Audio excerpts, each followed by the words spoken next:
요즘 몸의 노화 속도를 늦추는 저속 노화에 관심이 많은데요. 피부는 사실 우리가 타고난다는 말을 많이 하잖아요. 실제로 유전적인 영향도 많이 받는 편인데 피부 노화를 노력으로 늦추는 게 가능할까요? 사실은 이제 안티에이징이라는 말을 쓰는데요. 에이징, 노화를 완전히 막을 수는 없죠. 완전히 피부 노화를 막을 수는 없지만 적어도 피부 노화의 속도를 늦출 수는 있습니다. 그럼 너무 좋을 것 같습니다. 남들보다 10년은 젊은 피부로 사는 방법에 대해 이야기해보려 하는데요. 안녕하세요. 중앙대학교 광명병원에서 일하고 있는 유광호라고 합니다. 반갑습니다. 요즘 피부 노화를 막는 데 관심이 워낙 높아지다 보니까 가정용 뷰티 디바이스를 하시는 분들이 많잖아요.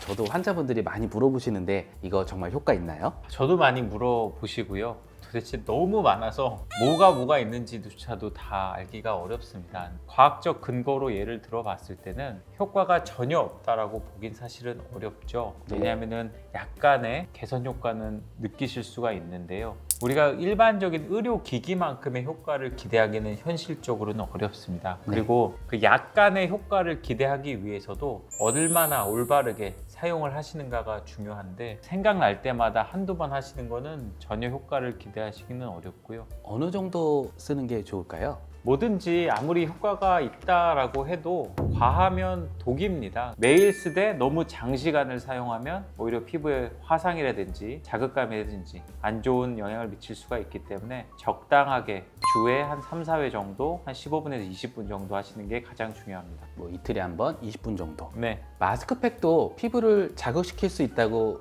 얘기하셨는데 1일 1팩 과연 효과적일까요?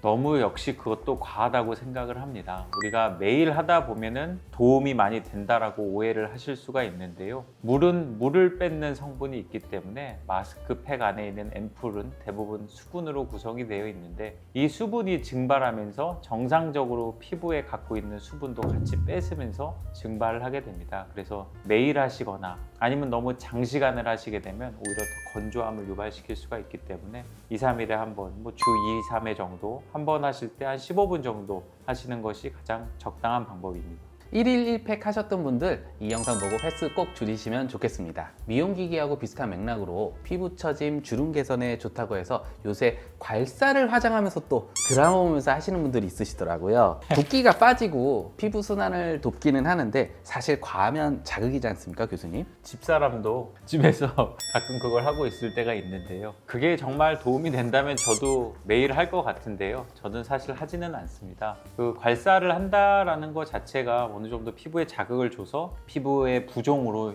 인한 현상으로 일시적 탄력 개선 효과가 보이는 것처럼 느끼실 수는 있는데 실제 그게 피부 주름이나 탄력 개선에 도움이 된다는 과학적 근거는 전혀 없고요. 오히려 너무 과하게 했을 경우에 피부 손상, 혈관 손상이라든지 아니면 괄사 자체가 청결도가 낮기 때문에 2차적인 피부의 염증을 유발시킬 수 있기 때문에 피부 노화에는 전혀 도움이 되지 않는다고 생각을 합니다. 그 과거에 우리가 이제 탈모의 개선 효과를 위해서 빗질을 과하게 하면은 모발에 도움이 된다라고 잘못 알려져 있는 경우가 있는데요. 사실은 그러한 행동은 오히려 모공의 염증을 유발시키거나 두피에 손상을 유발시켜서 탈모를 더 악화시킬 수가 있고요. 의학적으로, 과학적으로 만약에 진짜로 효과를 보기 위해서는 어느 정도 피가 날 정도의 자극을, 미세한 피가 나는 겁니다. 그것도 그런 정도의 자극을 줘야 실제 주변에서 성장 인자가 나와서 모발이 자라기 때문에요. 내가 스스로 컨트롤하기엔 좀 어려운 부분이고요. 이 부분은 사실 병원에서 좀 도움을 받아야 됩니다.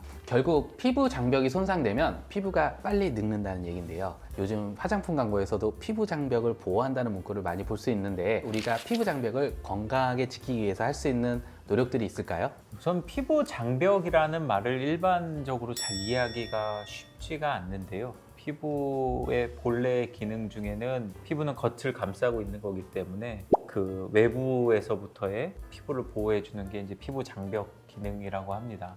그래서 이제 피부 장벽 기능에서 가장 대표적인 거는 이제 수분도를 유지를 시켜주는 게 있고요.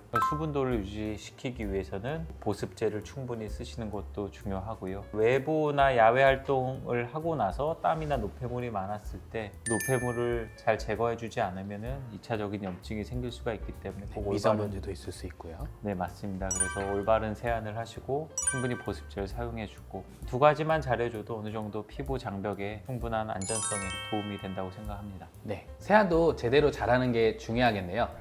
오늘 말씀 들어보니까요, 피부를 젊게 유지하려면 과요불급이란 말을 잘 새겨야 할 것 같습니다.